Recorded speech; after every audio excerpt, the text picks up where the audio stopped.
we have killed Andrew Berry, deservedly so, and we have killed their ability to draft wide receivers. And I don't want to go crazy because it's still just 2 games. There have been plenty of wide receivers in the history of football that have had stretches of 2 weeks, 3 weeks, 4 weeks, where they put up big numbers and they done nothing the rest of their careers. And you might say, Bull, I don't remember any of those guys. Well, that's the point, because they were only good for a couple of weeks. So Cedric Tillman has a ton to prove. But I think he has played great the last 2 weeks, and I want to give him full credit. Yeah. He's had a ton of targets. He's caught almost every ball that went his way.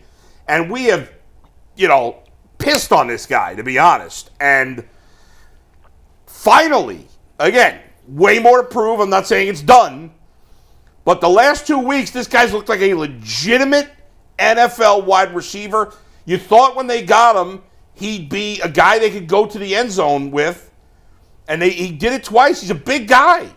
They still haven't thrown fade routes to him. I thought that would be his role. I thought it hasn't happened one time. I agree with you. I said, well, you know what? If nothing else, they can turn him in to a fade guy inside the red zone. Big body, go use your body, that go will up come, and get it. Listen, if we're going to kill him every time they don't do well, it's something to be excited about. He's a young player. I agree. And he's played real well. And in fact, they had 4 guys have 60 or more receiving yards. I mean, how often have the Browns had that? Man, listen, I got to say this, man. They got more out of him than they did Anthony Schwartz or David Bell already. Ever. Oh, yeah. A lot. We've been destroying Elijah Moore. He had a nice game, too. Elijah Moore had one of the best routes I've ever seen him run. I'm like, man, I didn't know you was he got out of this break quick, got his feet down in bounds. I think we're all talking about the same play. I think you're talking about the same play Mike and I talked about before the show. Yeah. I'm like, when did you get this? What was this part of your repertoire? It's amazing that it could be night and day. Now listen, I'm still the general project stockpile.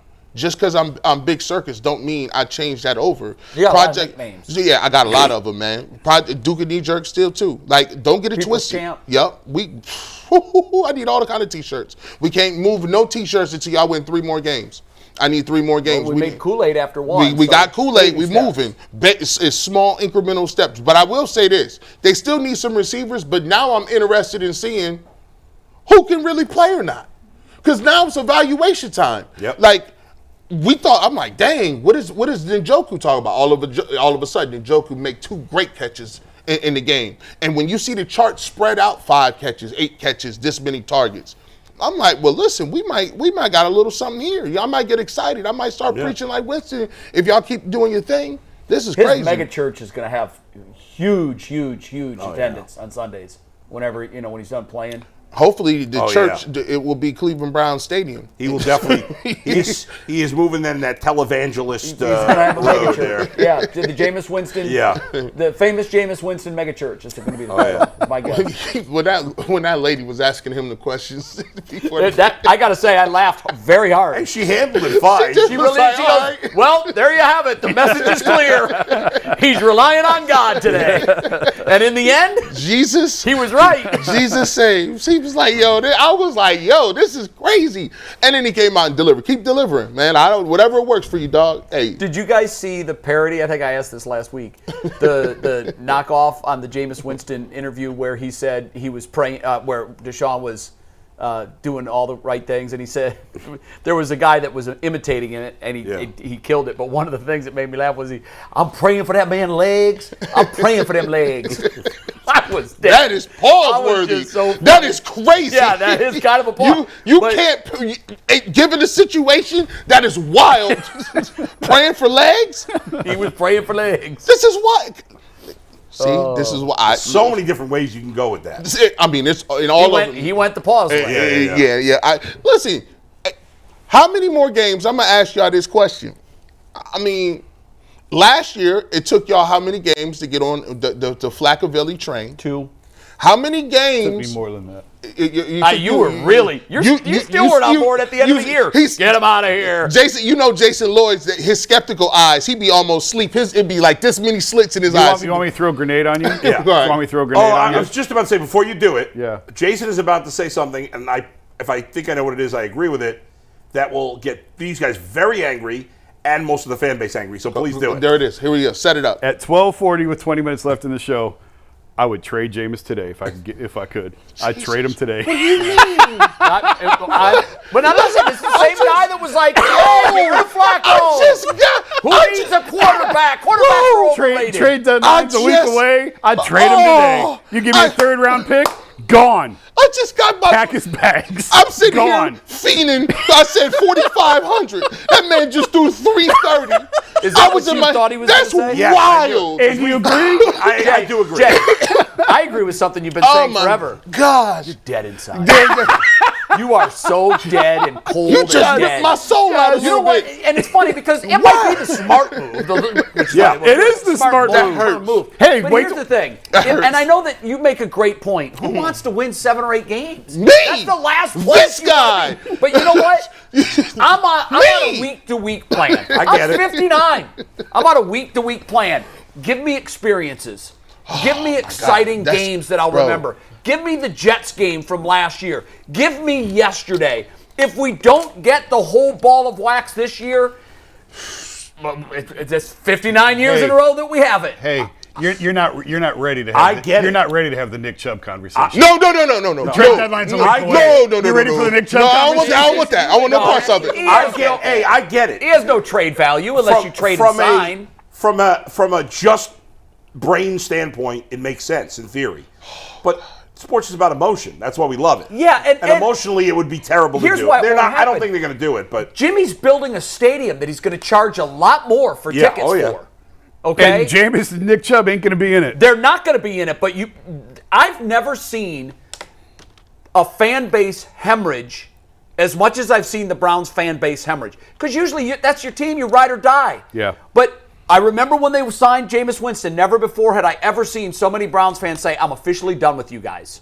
I'm done. I can't support that." Yeah. And I happen to know some personally that 2 years later, 3 years later, they're living it. They're like, "Oh no, I don't watch anymore. I'm done. I don't care." Now, maybe they weren't diehard fans to begin with, but the last thing he can do is trade away a quarterback that looks like a quarterback and then ask for more money in 5 years. Just to put a bow on it, I would not trade Nick Chubb because you're probably not going to get more than a fifth for him. Nothing there. There's no and that's value. not worth it. It's the sentimental and everything. But you do have to have the Jameis, and we have a whole week before a trade deadline. You have to have the Jameis conversation because this team needs draft picks and they need cheap players because they got an $85 million dead cap hit coming next year, and they still have to fill out a roster. So you have to have difficult conversations. what if you get a first-round pick? If you get a first-round You're not pick, getting a first-round Come on, pick you for gotta get Jameis that. Winston. But You're not. it's quarterback. If some team of a good team, if you get a quarterback got hurt, first-round pick, I'll fly the plane. Tell me the team right now. right now there's nobody. That's my And there point. probably won't it's be all anybody. the market. The market sets the price. I think they were trying to get like a 2 for him. Remember, they already shopped Jameis. They did. They tried. They did. Hey, listen. If they get it this time, if gone. he plays well again, I gone too. If he Because I can't watch any more of If that. he plays well 2 more times, I'm signing him to another 2-year deal. No, Let me tell you why. Yeah. Because look, if they have no recourse, they're too good to lose all these games. They're not going to get no young quarterback. Deshaun Watson will still be on this roster. You cannot have a void. If you don't want Deshaun Watson to be in the conversation, you better have a quartback on the roster. Last week we were talking about the first overall pick in the draft. Now they're too good to. Yes. You didn't see them play. Oh, how It's fast funny how things it can turn. changes. You know what? Yes. Here's something that we need to talk about at some point. I think that Nick Chubb has deserved the Lifetime Achievement Award contract. This team probably is not going to be in a position to do that because they're paying $85 million next year for a player that won't play for them. Right, but also, So normally what I'm saying by that is overpay him. Nick, go out and get your best offer. Get your best offer, whatever it is, we're going to beat it. You've earned that with us. They probably don't have the flexibility to do that. Running backs are still not getting paid a lot of money. Let him go out and test the market and then come back to me with If the Nick best. Chubb by the end of the year looks like completely like Nick Chubb again, they should absolutely. Nick Chubb sign is him. never going to not be a Brown. You can't let him. Listen, I hope you're I right. hope you're right. My scary moment was last season into this season because he was carrying the big number, and I was afraid that they were going to have to move on from him. Right. The injury actually helped them in terms of being able to keep him. Just like He Shane is- Bieber. And now He we'll is see. the Guardians. shield. He is keeping you from all hell breaking loose. Yeah, for all the angst, if they traded Jameis Winston, it'd be way worse if they traded. for Nick sure. Chubb. Oh my God! And especially because you wouldn't get as much back. Right. And some You people might hear lose the their next mind. day, Mayor Bibb might hold a news conference and say, "Well, the Browns just called; they're staying here."